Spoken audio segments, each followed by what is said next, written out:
All right, boys, let's talk about the Knicks win last night over the Bucks, 116-94. My biggest overall takeaway is the Cat and Brunson connection. It's already extremely deadly. You guys, let me know down below how many of those 9 assists for Brunson were to Cat. I want to say 6, and they were dunks, layups, and ones, you name it. I mean, Brunson driving, you have a cutting Cat, or you have him out there spacing the floor ready to shoot a three. Cat was 4 of 8 from three. He made his first, was it 4 of the game, and then he started to take some contested sidestep, step back, was feeling himself, and rightfully so. I mean, again, he was 12 of 20, 32 and 11 with 5 assists. His passing is so underrated. That's something that you guys told me about Cat when we traded for him, is that he had a season where he averaged about 5 assists a game, and he can do this on a nightly basis. I'm loving what I'm seeing out of Cat.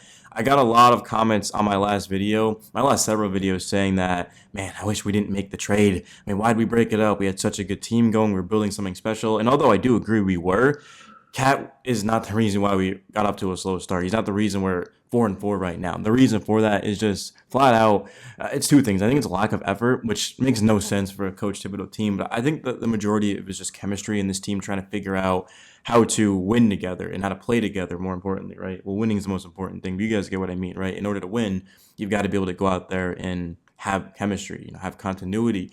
And also injuries, too. Let's not just forget that Precious Achiuwa, Mitchell Robinson, Landry Shamet, these guys are all out key pieces to both our starting lineup and to our bench. If Mitch was fully healthy and himself, there's no way in hell he'd be coming off of the bench. It would be Cat at the 4, Mitch at the 5. At the 3, we'd go with OG. At the 2 would be Mikal. And then at the 1 would be Brunson. We put Josh Hart to the bench. That was another thing as well, is a lot of guys were getting on Josh Hart saying that he should go to the bench. And yes, I do believe a fully healthy Knicks team, like I just said, Hart is on the bench. But again, Hart, it hasn't been the issue. He's actually been one of the strong suits of the Knicks' slow start this season. Hart, 33 minutes, 11 points, 7 assists, 9 rebounds. And the thing about Hart, and by the way, he shot 4 or 5 from the field, made his 3, but both free throws. Hart was statistically incredible, but he stands out more than that. Just the way he goes after loose balls, the defense he played. Hart was incredible defensively last night. We're going to be just fine. Yes, the Bucks suck. Like, the Bucks are not a good team. They're 2-7 now. They can't win. I get that. But the Knicks, they have to hustle. They have to come out strong.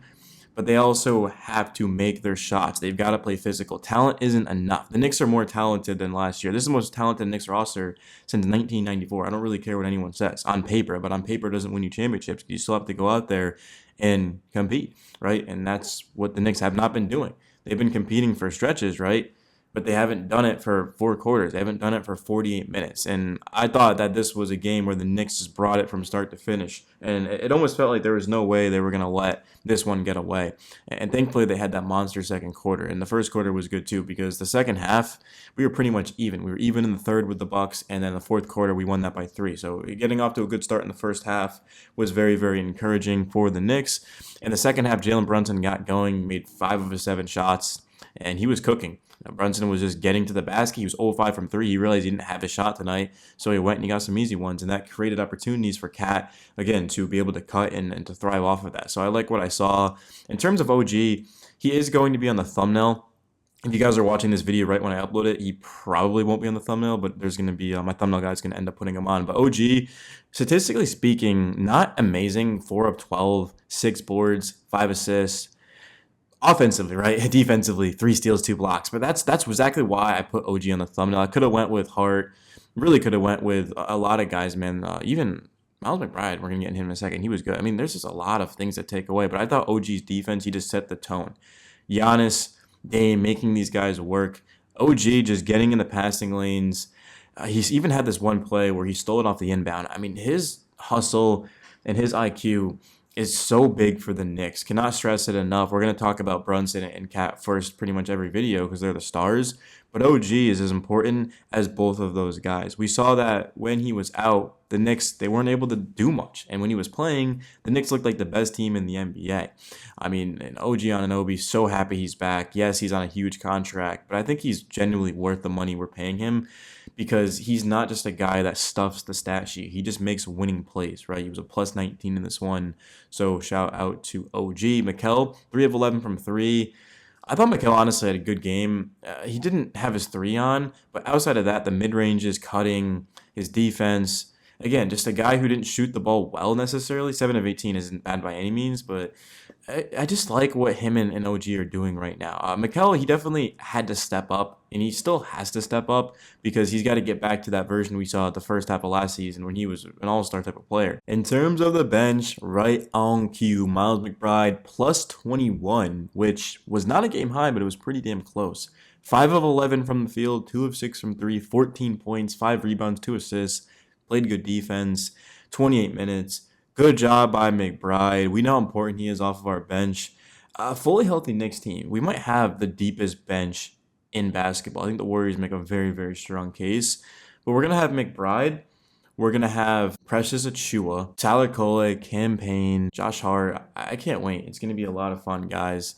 Matt Ryan knocked down a 3. Good to see him get an opportunity, 6 minutes. It was in garbage time, of course. Before Ryan, elite three-point shooter, one of the best shooters in this game, local kid as well.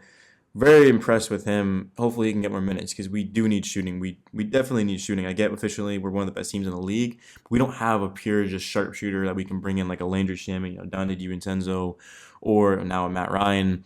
Ariel Porty, a lot of Knicks fans have been calling for him to get more minutes, which I completely agree with. Jericho Sims, 16 minutes, just 5 boards in 16 minutes is good, but 2 points, a steal, and assist. I mean, Sims, he hasn't been the best, if we're being honest. He didn't hurt us in this game. He was a -2.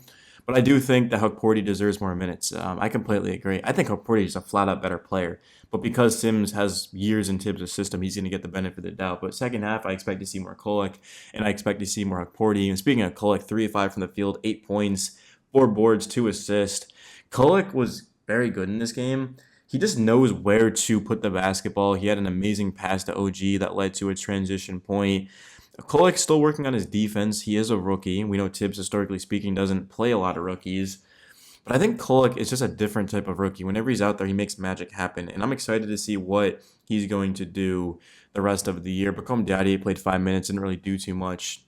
And then, yeah, that was really it for the bench. But overall, the Knicks, they go out there, they shoot 30.4% from 3, which is atrocious, 47.3% from the field, 84.2% from the free throw line. So good job by them going out there and, of course, knocking down free points, essentially. This was a game that the Knicks just had to get. They dropped 2 pathetic ones to the lowly Hawks. I'm not going to call the Rockets lowly because they're a pretty solid damn team. They almost made the play-in last year. But a game that we just can't be losing, right? We just simply can't be losing to the Houston Rockets. I'm sorry. But next game, Sunday at Indiana, Tuesday at Philly, and then we have 4 straight home games, and then we have a brutal West Coast trip coming up. So guys, it's your boy Nick Staley. Thank you so much for watching to the end of the video.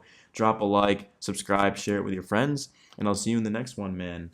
Peace. It's people like that. Cap getting me, just putting me in positions to succeed. Our teammates have just been great, and we're just getting more cohesive with each other. So testament to the coaching staff, testament to Cap, all the starters, everyone on this team being professionals, and we're all finding a way to find wins for this team.